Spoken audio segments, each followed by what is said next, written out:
हरियाणा के खिलाड़ी लगातार अंतर्राष्ट्रीय और राष्ट्रीय प्रतिस्पर्धाओं में देश और प्रदेश का नाम रोशन करते आ रहे हैं। इनमें खिलाड़ियों की मेहनत के साथ साथ राज्य की खेल संस्कृति और सरकार की प्रभावी नीतियों का भी योगदान है।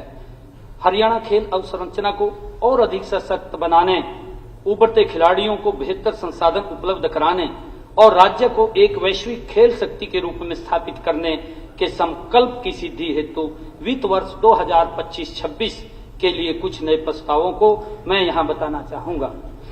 आदरणीय अध्यक्ष जी, राज्य के 5 विश्वविद्यालयों महर्षि दयानंद विश्वविद्यालय, चौधरी चरण सिंह विश्वविद्यालय, गुरु जम्बेश्वर विज्ञान एवं प्रौद्योगिकी विश्वविद्यालय, कुरुक्षेत्र विश्वविद्यालय तथा इंदिरा गांधी विश्वविद्यालय रेवाड़ी में नए खेल उत्कृष्टता केंद्र खोले जाएंगे।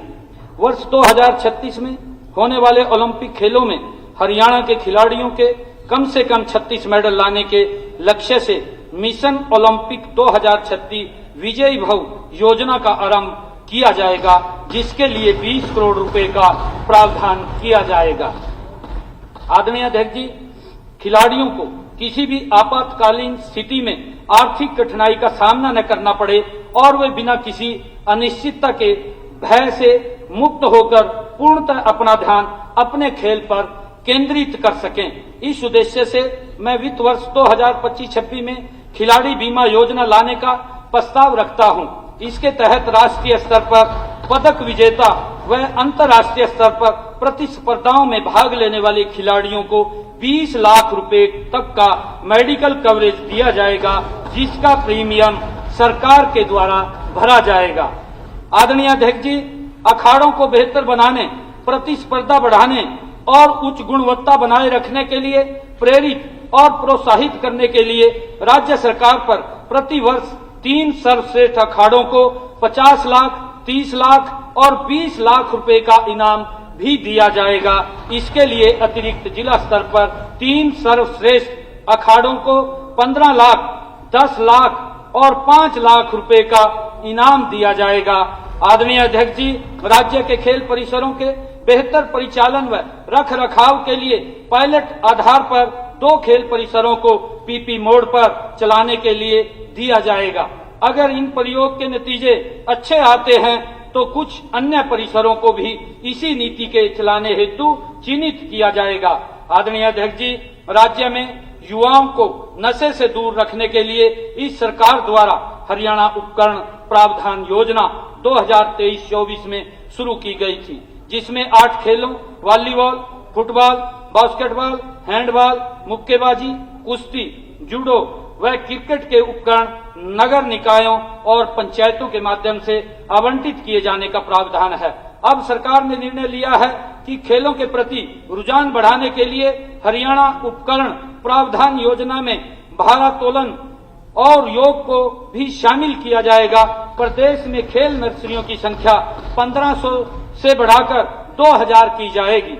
आदरणीय अध्यक्ष जी, 1 अप्रैल 2025 से खेल नर्सरी में 8 से 14 वर्ष के खिलाड़ियों की छात्रवृत्ति को बढ़ाकर 2000 रुपए प्रति माह तथा 15 से 19 वर्ष के खेल नर्सरी खिलाड़ियों की छात्रवृत्ति को बढ़ाकर 3000 रुपए किया जाएगा। आदरणीय अध्यक्ष जी, 1 अप्रैल 2025 से आवासीय अकादमी के खिलाड़ियों की डाइट मनी 400 रुपए से बढ़ाकर 500 रुपए प्रतिदिन की जाएगी। खिलाड़ियों की सुविधा के लिए खेलो हरियाणा ऐप लॉन्च की जाएगी, जिसके जरिए वे अपनी खेल परियोजन व प्रदर्शन संबंधी अन्य पहलुओं को डिजिटल तरीके से प्रतिबंधित कर सकें। इसका सारा खर्चा सरकार वहन करेगी और खिलाड़ियों को इसकी सुविधा मुफ्त उपलब्ध कराई जाएगी। आदरणीय अध्यक्ष जी, राज्य के हर इलाके में खेल सुविधा उपलब्ध कराने के उद्देश्य से राज्य के सभी सरकारी खेल स्टेडियमों की GIS मैपिंग कराई जाएगी व ऐसे 10 गांवों, कस्बों जिनमें 10 किलोमीटर तक कोई सरकारी खेल स्टेडियम उपलब्ध नहीं है, वहां नए स्टेडियम उपलब्ध कराने का कार्य शुरू किया जाएगा। आदरणीय अध्यक्ष जी, ओलंपिक स्तर पर पदक विजेता कोई भी खिलाड़ी यदि अपने गृह जिले में खेल अकादमी खोलना चाहे तो उसे सस्ती दरों पर 5 करोड़ तक का लोन बैंकों के माध्यम से दिलवाया जाएगा, जिस पर सरकार द्वारा ब्याज पर 2% सब्सिडी प्रदान की जाएगी। आदरणीय अध्यक्ष जी, युवा किसी भी राष्ट्र की सबसे बड़ी शक्ति होते हैं, क्योंकि वे न केवल वर्तमान का निर्माण करते हैं बल्कि भविष्य की नींव भी रखते हैं। हरियाणा सरकार युवाओं के सर्वांगीण विकास के लिए प्रतिबद्ध है।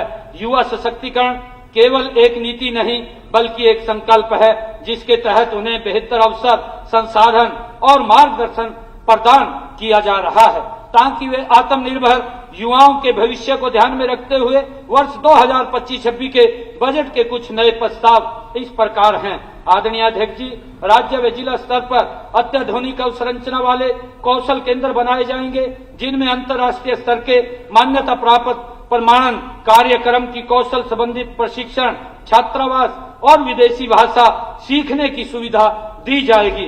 आदरणीय अध्यक्ष जी, पीपी मोड पर सभी जिलों में उत्कृष्टता केंद्र स्थापित किए जाएंगे। युवाओं की कौशल क्षमताओं को मान्यता देने के लिए प्रत्येक वर्ष जिला और राज्य स्तर पर ओपन कौशल प्रतियोगिताओं का आयोजन किया जाएगा। आदरणीय अध्यक्ष जी, राजकीय ITI संस्थानों में मशीनरी एवं उपकरणों को उन्नत करने के लिए गत वर्ष 39 करोड़ रुपए बजट प्रावधान की तुलना में इस वर्ष प्रावधान बढ़ाकर 90 करोड़ रुपए किया जाएगा। देश और दुनिया की तमाम बड़ी खबरों से जुड़े रहने के लिए लाइक करें, सब्सक्राइब करें यूट्यूब पर सच को हिंदी चैनल और बेल आइकन दबाकर पाएं लेटेस्ट अपडेट सबसे पहले।